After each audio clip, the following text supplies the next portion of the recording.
Menyakitkan binatang ada dosa tak? Binatang tak mukallaf. Macam mana?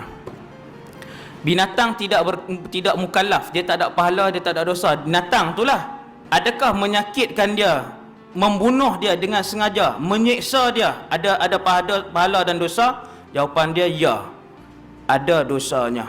Seperti mana yang Nabi sebut, memberi makan pada setiap yang bernyawa di kalangan binatang itu ada pahalanya, begitulah juga menyakitkan setiap binatang yang bernyawa juga ada dosanya. Hadis hak Nabi sebut tu ialah memberi makan kepada mana-mana haiwan yang bernyawa, maka itu juga dikira pahala. Kita tanam pokok, buah ke apakah, binatang duk main patuk, 5 ekor burung main patuk, kira sedekah tak? Kira sedekah. Subhanallah.